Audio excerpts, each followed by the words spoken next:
नाम यीशु का ऊंचा, नाम यीशु का ऊंचा, नाम यीशु का ऊंचा, यीशु नाम, नाम यीशु का ऊंचा,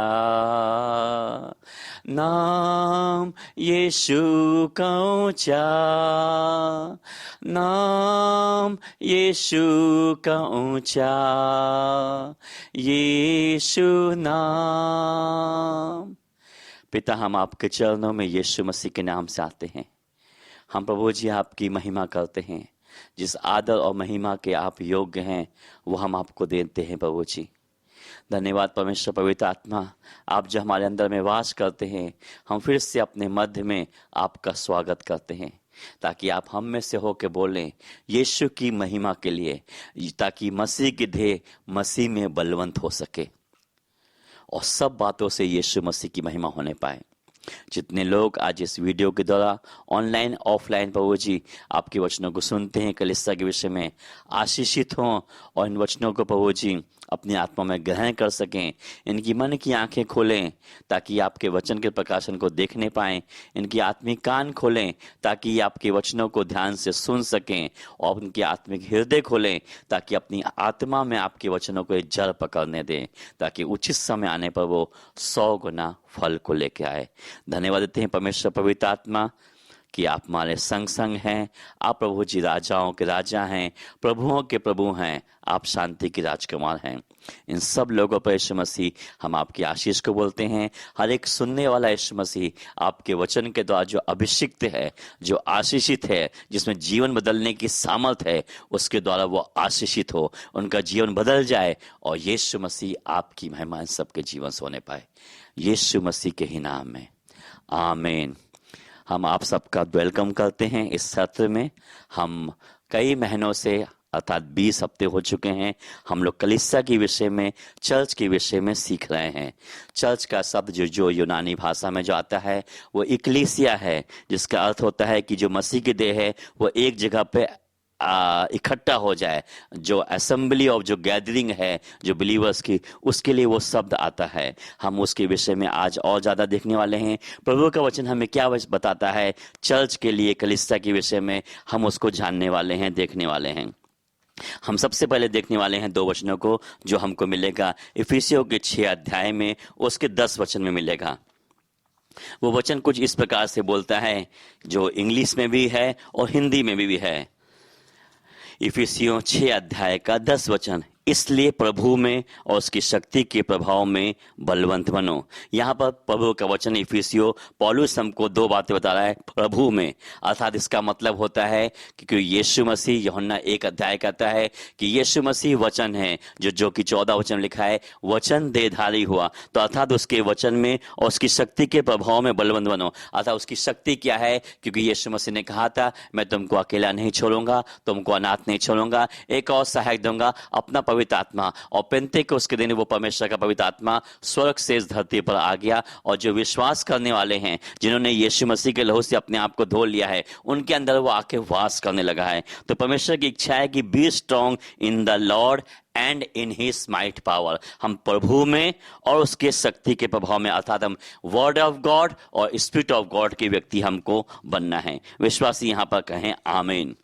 हम एक वचन और देखेंगे जो आपको मिलेगा 2 तिमोथी में, 2 तिमोथी के 2 अध्याय के उसके 1 वचन मिलेगा। यहां पर कुछ इस प्रकार से लिखा हुआ है, इसलिए हे मेरे पुत्र, तो उस अनुग्रह से जो मसीह यीशु में है बलवंत हो जा। अब हमें वर्ड ऑफ गॉड का व्यक्ति तो बनना है, स्पिरिट ऑफ गॉड का व्यक्ति बनना है, लेकिन उसी के साथ साथ हमें उस अनुग्रह में बलवंत होना है जो हमें यीशु मसीह में मिला है। क्योंकि बाइबल इस प्रकार से कहती है, जब मूसा परमेश्वर के पास से लौटकर इस धरती पर नीचे आया तो वो 10 आज्ञाओं को लेके आया था।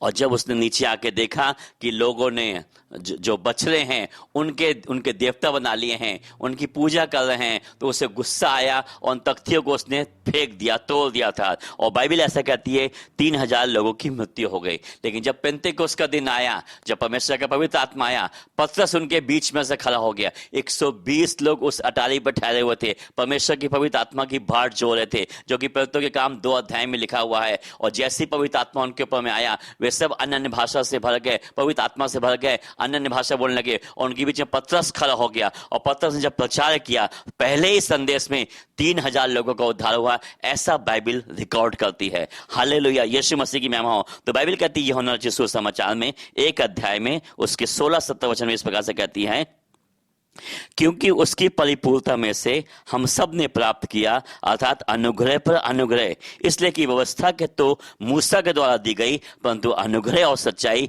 यीशु मसीह के द्वारा पहुंची है। अनुग्रह यीशु मसीह के द्वारा है। जब यीशु मसीह इस धरती पर आए, मनुष्य रूपी रूप को लेकर आए, तो वो एक हाथ में सच्चाई को लेकर आए और एक हाथ में अनुग्रह को लेकर आए। और उस अनुग्रह में बाइबल कहती है हम विश्वास करने वालों को, अर्थात चर्च को, चर्च अंग्रेजी भाषा का शब्द है, हिंदी में उसको कलीसिया कहते हैं, मराठी में उसे मंडली कहते हैं, या अलग अलग भाषा है। और यूनानी भाषा में इसके शब्द है इक्लीसिया। तो मसीह को मसीह की देह में बलवंत होना है, उसकी पवित्र आत्मा में बलवंत होना है, अर्थात word of God and spirit of God का व्यक्ति बनना है। और उसी समय में उस अनुग्रह में बलवंत होना है जो हमें यीशु मसीह में मिला है। क्योंकि इफिसियों का 2 अध्याय कुछ इस प्रकार से कहता है, इफिसियों 2 अध्याय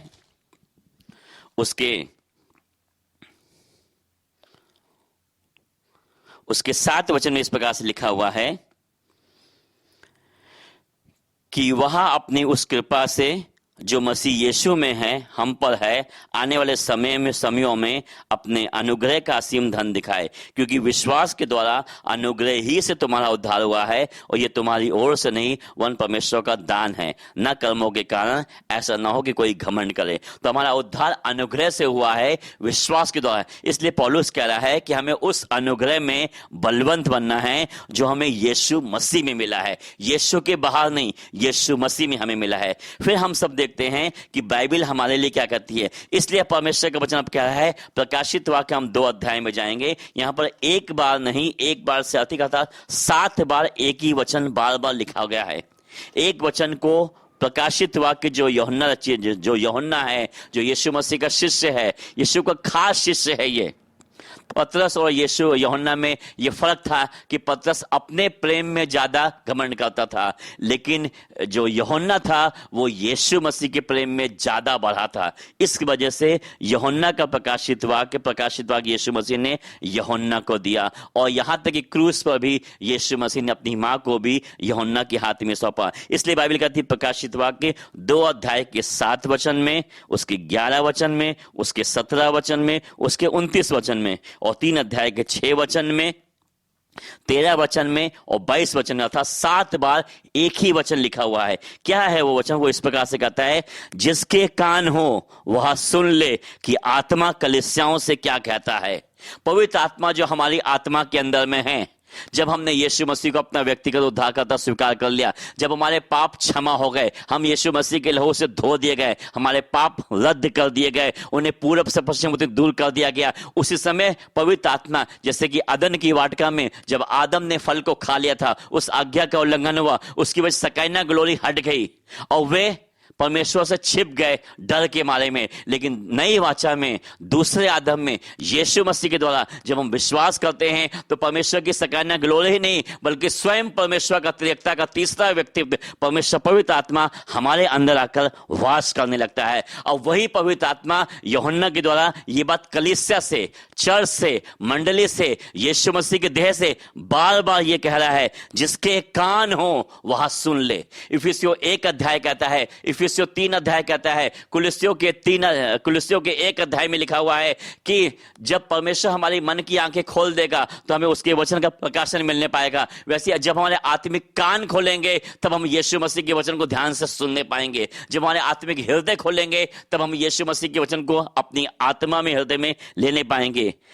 जिसके कान हो वह सुन ले कि आत्मा कलीसियाओं से क्या कहता है। जो जय पाए मैं उसे जीवन के जीवन के पेड़ में से जो परमेश्वर के स्वर्ग लोक में है फल खाने को दूंगा। जिसके कान हो वो सुन ले कि आत्मा कलीसियाओं से क्या कहता है। जो जय पाए उसकी दूसरी मृत्यु से हानि ना पहुंचेगी। जिसके कान हो वह सुन ले कि आत्मा कलीसियाओं से क्या कहता है। जो जय पाए उसको मैं गुप्त मन्ना में से दूंगा और उसे एक श्वेत पत्थर भी दूंगा और उस पत्थर पर एक नाम लिखा हुआ होगा जिसे उसके पाने वालों के सिवाय और कोई न जानेगा। बार बार परमेश्वर का वचन ये कह रहा है कि जिसके कान हो वो सुन ले। तो हमें आवश्यकता है कलीसिया को यीशु मसीह की सुनने की। विश्वासी यहां पर कहें आमीन। ये यूहन्ना का प्रकाशित वाक्य है। अब हम दूसरी तरफ देखेंगे, जब हम सुसमाचार में जाते हैं, सुसमाचार के में क्या होता है कि यीशु मसीह उस समय मनुष्य के रूप में इस धरती पर थे। तो मत्ती रचित सुसमाचार में भी और मरकुस में भी और लूका में भी तीनों अध्यायों में एक जिक्र बार बार आया है। वो जिक्र ये है कि यीशु मसीह पहाड़ के ऊपर में जाते हैं और यीशु मसीह रूपांतरित हो जाते हैं। मत्ती के 17 अध्याय में 1 से 8 वचन लिखा है, लेकिन हम उसका 5 वचन खाली पढ़ेंगे। मरकुस के 9 अध्याय में 2 से 8 वचन लिखा हुआ, सेम बात लिखी हुई है। हम खाली यहाँ पे कोटेशन बता रहे हैं कहाँ पे स्क्रिप्चर्स है। वो 9 अध्याय का 2 से 8 वचन है, लेकिन 7 वचन में लिखा हुआ है। और लूका के 9 अध्याय में 28 से 36 वचन के बीच में है, लेकिन 35 वचन में लिखा है। तो हम एक वचन खाली देख रहे हैं, मरकुस 9 अध्याय का 7 वचन। तब बाइबल कहती है, क्योंकि बाइबल कहती है जब यीशु मसीह रूपांतरित हो गए, यीशु मसीह का पतरस गया था, यूहन्ना गया था, याकूब गया था, और भी शिष्य थे, लेकिन बाइबल कहती है यीशु मसीह रूपांतरित हो जाते, ट्रांसफॉर्म्ड हो जाते हैं। और फिर क्या होता है, एक तरफ एलिया आता है और एक तरफ में मूसा आता है। मूसा बाइबल कहती है जो व्यवस्था की 5 किताबें हैं, उत्पत्ति, निर्गमन, लेवी व्यवस्था, गिनती की पुस्तक और व्यवस्था विवरण, इनको वो दर्शाता है। और जो एलिया है वो नबी है, भविष्यवक्ता है, वो प्रॉफिट है। तो ये दोनों आते हैं और फिर वहां पे मूसा खड़ा हो जाता है। वो इस प्रकार से कहता है, और उन्हें मूसा के साथ एलिया दिखाई दिया, वे यीशु के साथ बातें करते थे। इस पर पतरस ने यीशु से कहा, पतरस यीशु से कह रहा है, पतरस उस प्रेम में ज्यादा बड़ा है जो वो कहता है कि मैं यीशु के लिए क्या क्या कर रहा हूं। हे रब्बी, हमारा यहां रहना अच्छा है, हम 3 मंडप बनाएंगे, एक तेरे लिए, एक मूसा के लिए और एक एलिया के लिए। पर कलीसिया को अब इस बात को जानने की आवश्यकता है इस नई वाचा में, क्योंकि पुरानी वाचा तो जेल हो गई है, पुरानी वाचा तो यीशु मसीह में समाप्त हो चुकी है। इसलिए अब जो नई वाचा स्थापित हुई है, जो यीशु मसीह के लहू से बांधी गई है, उस नई वाचा में हमें स्ट्रॉन्ग, मजबूत बनना होगा। वो इस प्रकार से कहती है, क्योंकि वह ना जानता था क्या उत्तर दे, इसलिए कि वे बहुत डर गए। तब एक बादल ने उन्हें छा लिया और उस बादल में से शब्द निकला, यह मेरा प्रिय पुत्र है, इसकी सुनो। इस नई वाचा में परमेश्वर कह रहा है, स्वर्ग का परमेश्वर कह रहा है कि अब तुम एलिया, नबियों के नहीं, भविष्यवक्ताओं के नहीं, मूसा अर्थात व्यवस्था के नहीं, बल्कि मेरे बेटे की सुनो, यीशु मसीह की सुनो। इसलिए बाइबल कहती है रोमियो 10 अध्याय के 17 वचन में, विश्वास कहां से आता है? विश्वास तो सुनने से आता है। इसे इंग्लिश में पढ़ेंगे तो ज्यादा अच्छा लगता है, faith comes by hearing and hearing by the word of Christ. यहां पे भूतकाल नहीं है, ये भविष्यकाल नहीं है, ये वर्तमान काल है। अर्थात बार बार यीशु का वचन एक विश्वासी को, एक मसीह के देह को सुनना है। विश्वासी यहां पर कहें आमीन। तो परमेश्वर की ये वाणी है, परमेश्वर पिता चाहते हैं कि आज हम उसके बेटे यीशु को सुने। इसलिए बाइबल कहती है पौलुस, वो बाद में बना है, पर पहले उसका नाम था शाऊल।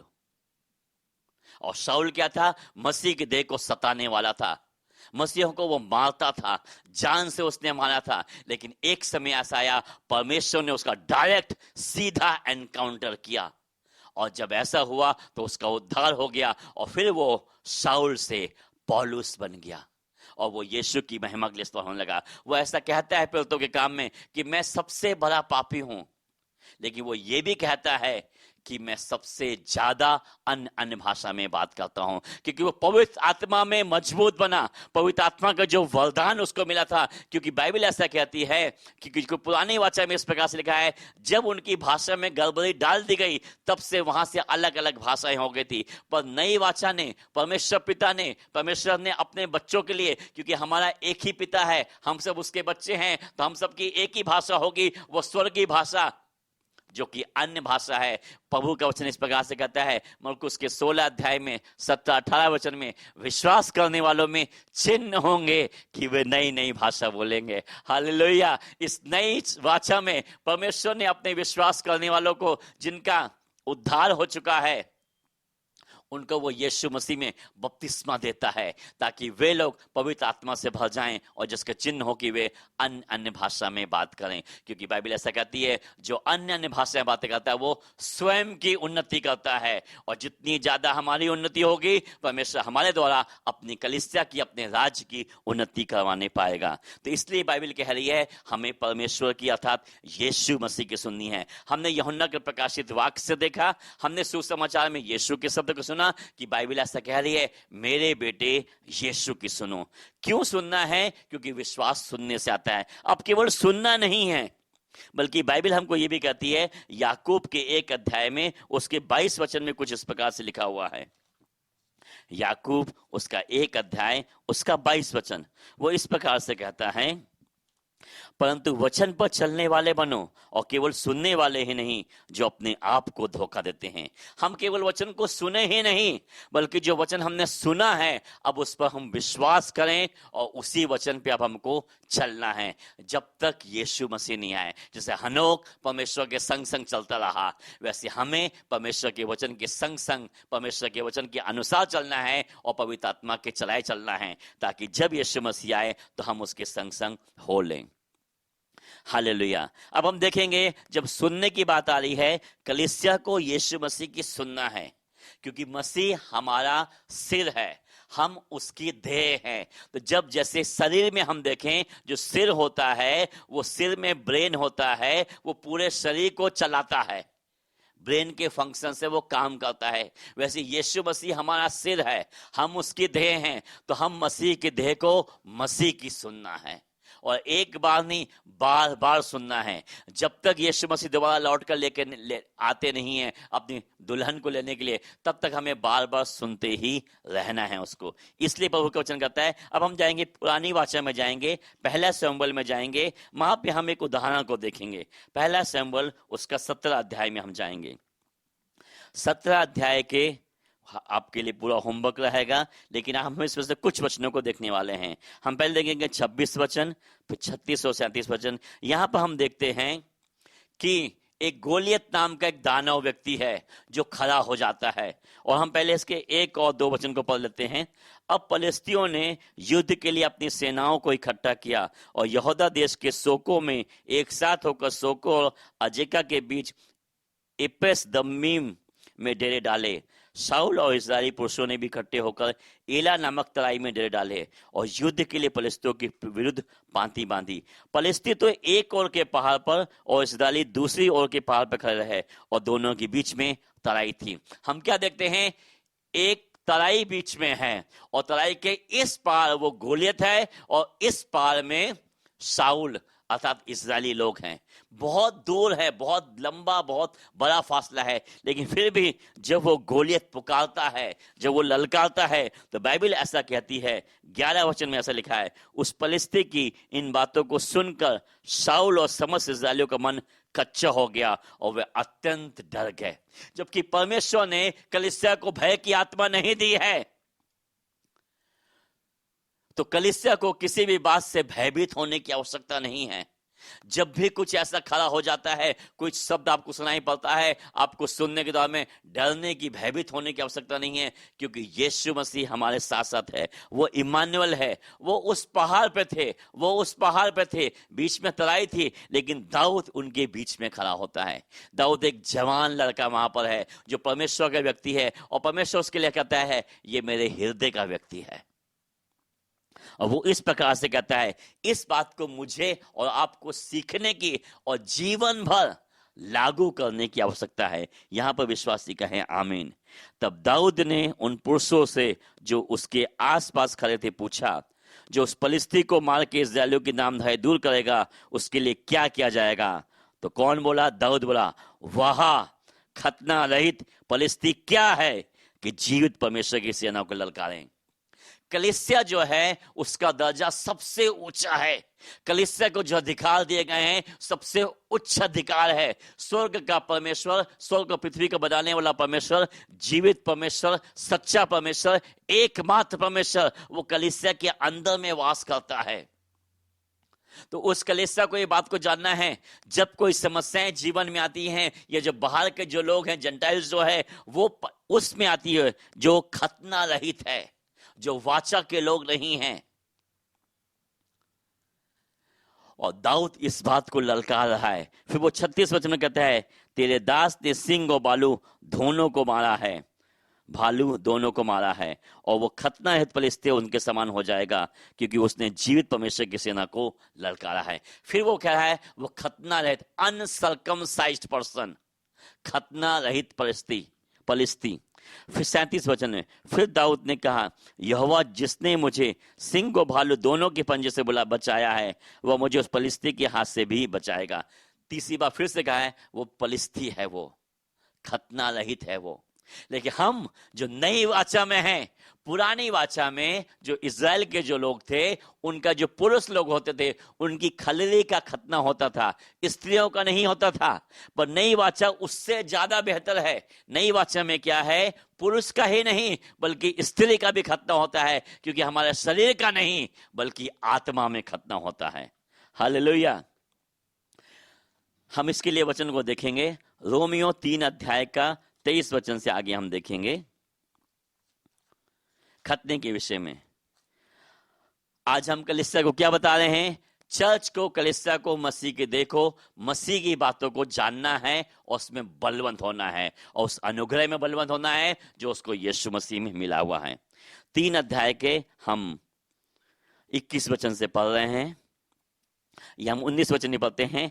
हम जानते हैं व्यवस्था जो कुछ कहती है उन्हीं से कहती है जो व्यवस्था के अधीन है, इसलिए कि हर एक मुंह बंद किया जाए, सारा संसार परमेश्वर के दंड के योग ठहरे, क्योंकि व्यवस्था के द्वारा के कामों के से कोई प्राणी उसके समधर्मी नहीं ठहरेगा, इसलिए कि व्यवस्था के द्वारा पाप की पहचान होती है। परंतु अब व्यवस्था से अलग परमेश्वर की वह धार्मिकता प्रकट हुई है जिसकी गवाही व्यवस्था और भविष्यता देते हैं, अर्थात परमेश्वर की वह धार्मिकता जो यीशु मसीह पर विश्वास करने से सब विश्वास करने वालों के लिए है, क्योंकि कुछ भेद नहीं, इसलिए कि सबने पाप किया है और परमेश्वर की महिमा से रहित हैं। परंतु उसके अनुग्रह से, उस छुटकारे के द्वारा जो मसीह यीशु में है, सेत में धर्मी ठहराए जाते हैं। केवल विश्वास करने के द्वारा हम अनुग्रह से जो यीशु मसीह में है, उससे परमेश्वर ने उसके लहू के कारण एक ऐसा प्रायश्चित ठहराया जो विश्वास करने से कार्यकारी होता है। ये विश्वास करने से कार्यकारी होता है। और फिर क्या होता है, हम सेत में, मुफ्त में ही हम यीशु मसीह में क्या हो जाते हैं, हम धर्मी बन जाते हैं। फिर हम देखेंगे फिलिपियो 3 अध्याय का 13 वचन हम देखेंगे, जहां पे लिखा हुआ है कि हम तो खतना वाले हैं।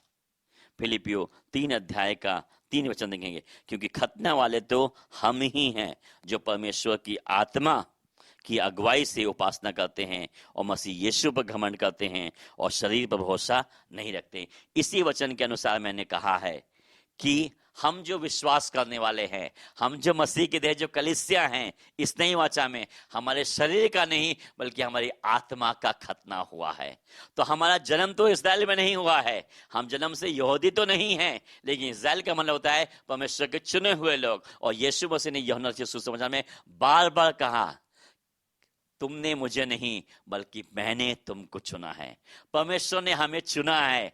ये हमारे लिए कितने सौभाग्य की बात है, आशीष की बात है कि परमेश्वर ने हमें चुना है।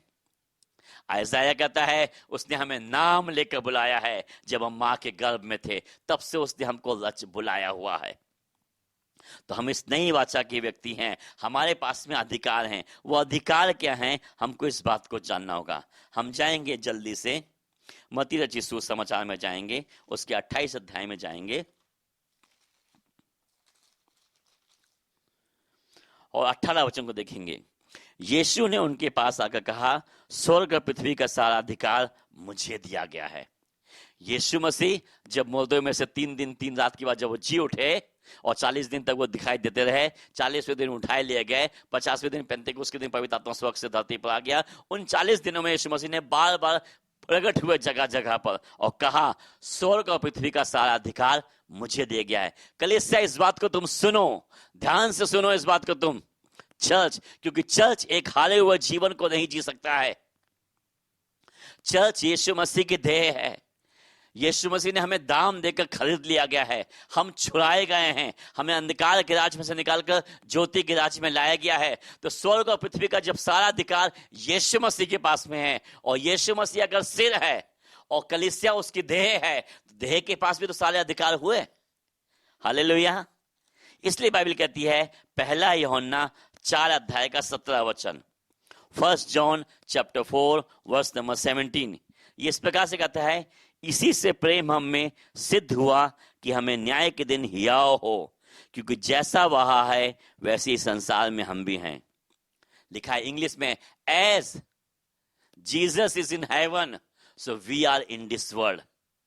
यीशु मसीह जैसा स्वर्ग में है वैसे इस धरती पर उसकी देह है। अब एक सवाल आता है, क्या यीशु मसीह स्वर्ग में स्थापित हैं?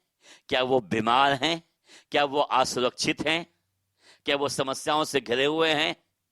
क्या वो भीख को मांग रहे हैं? ऐसा कुछ नहीं है। तो मसीह की देह भी इस संसार में बिल्कुल वैसे नहीं हो सकती है। मसीह की देह भी यीशु मसीह में आशीषित है। हर बीमारी की सामर्थ को दूर करने का अधिकार यीशु मसीह ने कलीसिया को दिया है। कोई तो विश्वासी बोले हालेलुया।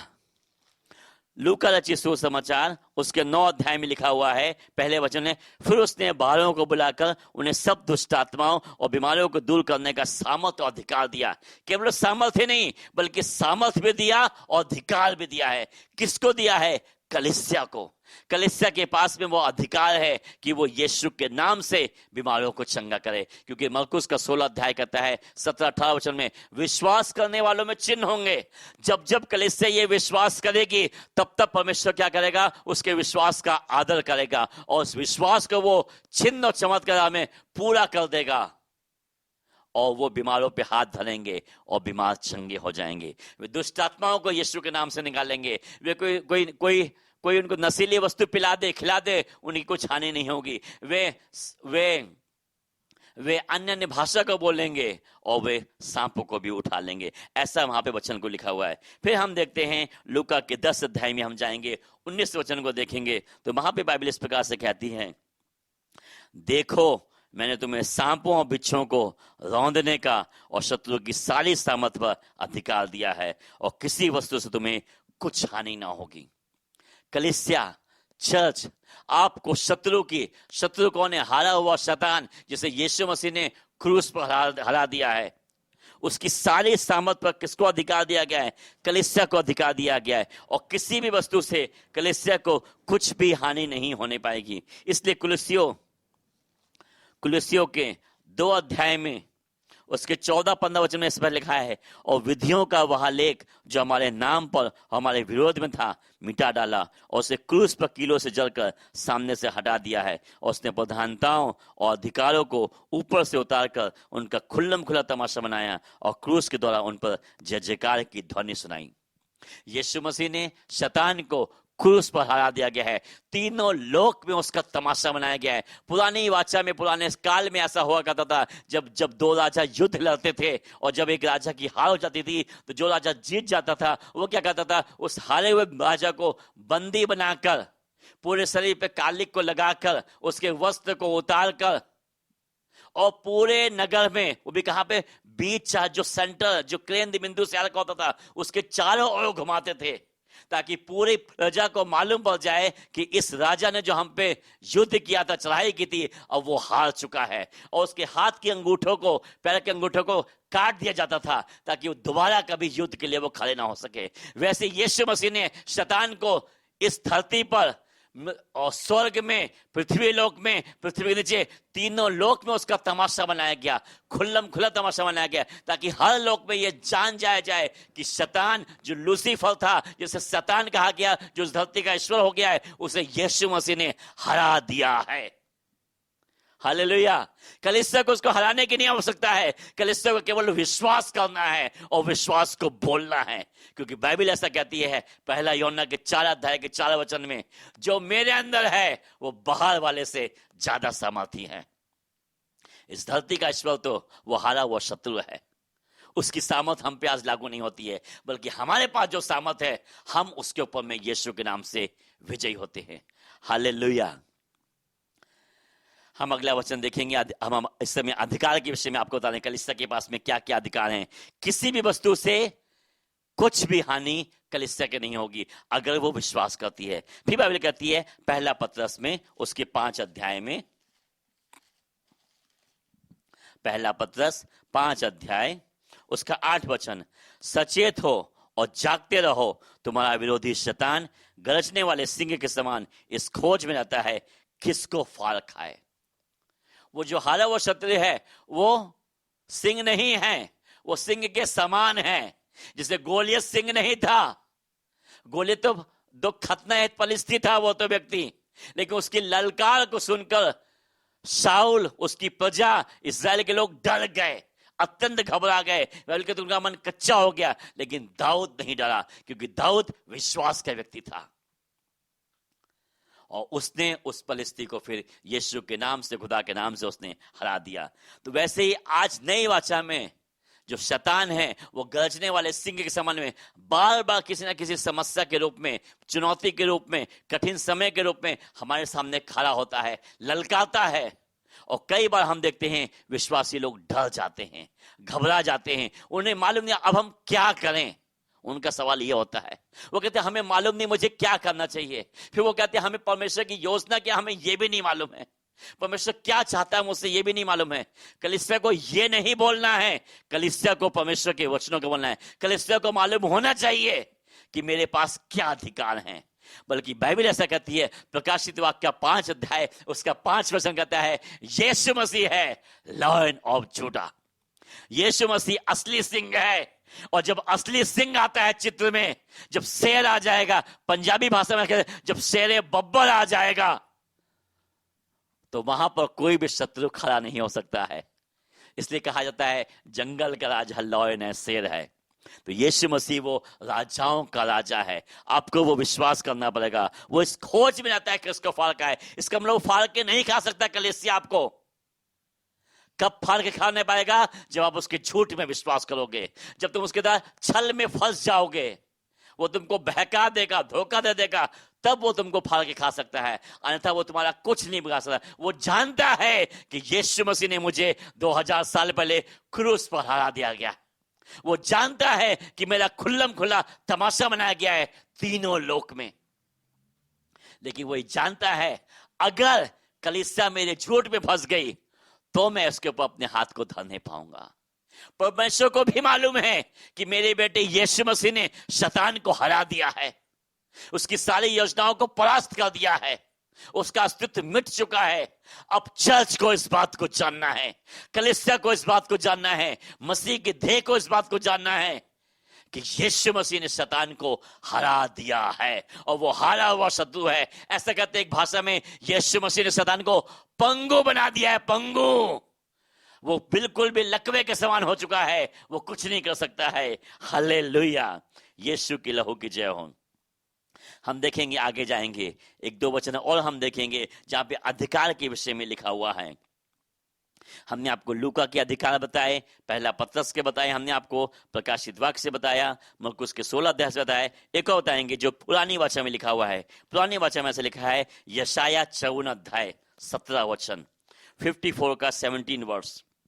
यशाया 54 अध्याय 17 वचन, जितने हथियार तेरी हानि के लिए बनाए जाएं उनमें से कोई सफल ना होगा, और जितने लोग मुद्दई होकर तुझ पर नालिश करें उन सबों से तू जीत जाएगा। यहोवा के दासों का यही भाग होगा और वे मेरे ही कारण धर्मी ठहरेंगे, यहोवा की यही वाणी है। जितने भी हथियार बनाए जाएं, शैतान हथियार बना सकता है, पर विश्वास करने वालों को, विश्वासियों को विश्वास करना है, मसीह की देह को, कलीसिया को, कि एक भी हथियार उसका हमारे ऊपर में कामयाब नहीं हो सकता है। उसका हथियार है धोखा देने वाला, छल करने वाला, झूठ में फंसाने वाला, डर वाला। इन सब हथियारों को हमें जानना है और हमें क्या करना है, उसको यीशु के नाम से, यीशु के लहू से निरस्त कर देना है। उसकी सामर्थ को हमें तोड़ देना है। क्यों ऐसा करना है? क्योंकि बाइबल कहती है, नीति वचन में लिखा हुआ है 28 अध्याय में, नीति वचन 28 अध्याय में उसके पहले वचन लिखा है, धर्मी जन सिंह के समान निडर रहता है। जब सत्य को हम जान जाएंगे, यूहन्ना 8 अध्याय का 32 वचन कहता है, तुम सत्य को जानो तो सत्य तुम्हें आजाद करेगा। लेकिन सिर्फ सत्य को ही नहीं जानना है, बल्कि 8 अध्याय के 36 वचन को ध्यान से पढ़िए। वहां पे ऐसा लिखा हुआ है, जिसे परमेश्वर का बेटा आजाद करता है वो सच में आजाद हो जाएगा। तो आवश्यकता इस बात की है कि परमेश्वर का बेटा आपको आजाद करे, और आजाद होने के बाद में आपको आजादी से आजादी में चलना है, चंगाई से चंगाई में चलना है, सुरक्षा से सुरक्षा में चलना है, आशीष से आशीष में चलना है, जयवंत जीवन से जयवंत जीवन में चलना है। क्योंकि यीशु ने इसलिए आपको बुलाया है, क्योंकि जैसा यीशु मसीह स्वर्ग में है वैसे ही कलीसिया इस धरती पर है। हालेलुया। तो धर्मी लोग जवान सिंहों के समान निडर रहते हैं। जिस प्रकार से बाइबल ऐसा कहती है, रोमियो के अगर हम 5 अध्याय में जाएंगे तो बाइबल कहती है, रोमियो 5 अध्याय हम पहले 6 वचन से पढ़ेंगे, फिर हम लौट के 5 वचन में आएंगे। क्योंकि जब हम निर्बल ही थे तो मसीह ठीक समय पर भक्तहीनों के लिए मरा। किसी धर्मी जन के लिए कोई मरे ये तो दुर्लभ है, परंतु हो सकता है किसी भले मनुष्य के लिए कोई मरने का भी साहस करे। परंतु परमेश्वर हम पर अपने प्रेम की भलाई इस रीति से प्रकट करता है, जब हम पापी ही थे तब मसीह हमारे लिए मरा। जब हम पापी ही थे, जब हम यीशु को जानते नहीं थे, जब हम भक्तिहीन थे, तब यीशु ने चुना है और मेरे लिए यीशु मसीह ने अपनी जान दी है। मेरे लिए यीशु मसीह इस धरती पर आए और वो मारे गए, कब्र में गाड़े गए, और 3 दिन के बाद यीशु मसीह मुर्दे में जी उठे। आज हम यीशु मसीह को जानते हैं, आज हम यीशु मसीह की देह हैं, तो सोचिए यीशु मसीह कितना ज्यादा हमसे प्रेम करेगा। इसलिए प्रभु का वचन कह रहा है 5:5 में, वो आशा से लज्जा नहीं होती, क्योंकि पवित्र आत्मा जो हमें दिया गया है उसके द्वारा परमेश्वर का प्रेम हमारे मन में डाला गया है। परमेश्वर का प्रेम उसकी आत्मा के द्वारा हमारे अंदर में डाल दिया गया है, उंडेल दिया गया है। और प्रेम कौन है? यीशु मसीह। यीशु मसीह कौन है? परमेश्वर का वचन जो देहधारी हुआ है, अर्थात हमें इन वचनों की आज्ञा को मानना है। इसलिए प्रभु का वचन कह रहा है, प्रभु में और उसकी शक्ति के प्रभाव में बलवंत बनो, और उस अनुग्रह में बलवंत हो जाओ जो हमें यीशु मसीह में मिला हुआ है।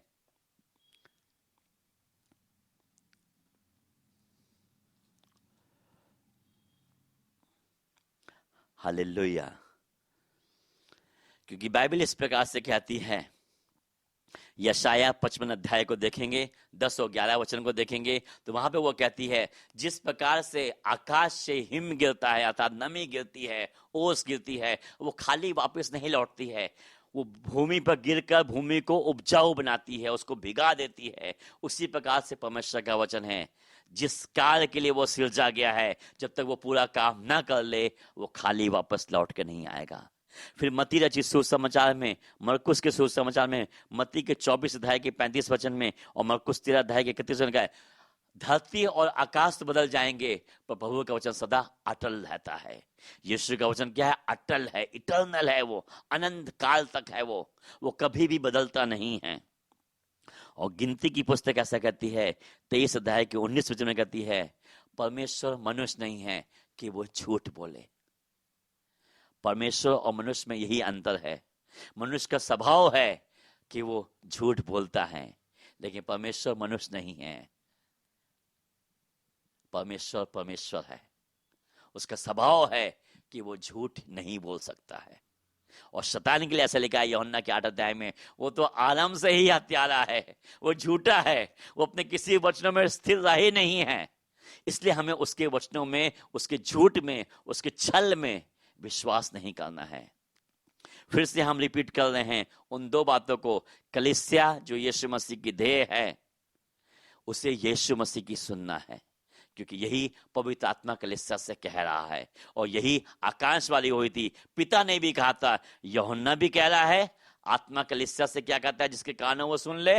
और पिता भी कह रहा है, अब भविष्यवक्ता की नहीं, अब व्यवस्था की नहीं, बल्कि मेरे बेटे यीशु की सुनो। क्योंकि जब शाऊल पौलुस बन गया, तो बाइबल ऐसा कहती है उसने 13 नहीं बल्कि 14 किताबों को भी, क्योंकि इब्रानी भी उसी ने ही लिखा होगा। इन 14 लेटर्स को उसने नई वाचा में रखा है, जो किसके लिए हैं? मसीह की देह के लिए है, ताकि मसीह की देह मसीह में परिपक्व हो जाए, बलवंत हो जाए, ताकि वो मसीह की, जब मसीह में बलवंत हो जाएगी तो हम अपने प्रेम में करने में असमर्थ हैं, लेकिन रोमियो 5 अध्याय के अनुसार में जो प्रेम परमेश्वर ने अपने आत्मा के हमारे अंदर डेल रखा, उसके द्वारा हम प्रेम करने को हमको आसान पड़ेगा, ताकि जो हमें मसीह से मिला है वो हम मसीह के देह को सिखाएं। ये बिल्कुल उसके ही जैसा है। बाइबल में एक दृष्टांत लिखा हुआ है, एक मालिक ने एक को 5 तोले दिए, एक को 2 तोले दिए और एक को 1 तोला दिया गया है। 5 वाले ने 5 और कमाए, 2 वाले ने 2 और कमाए, पर 1 वाले ने 1 को छिपा दिया। जब वो मालिक फिर से लौट के आया, उसने हिसाब मांगा उनसे। 5 वाले ने कहा कि मैंने 5 और कमाए, उसने कहा शाबाश। 2 वाले ने कहा मैंने 2 और कमाए, बहुत अच्छा। 1 वाले ने कहा मैं डर गया था, मैंने छिपा दिया। उसे उसने डांटा और उससे वो ले लिया गया, और जिसने 5 से 5 और कमाए थे उसको दे दिया गया। कहने का मतलब क्या है यहाँ पे? आपको जो प्रभु की ओर से मिला है उसे आपको मसीह के देह को देना है।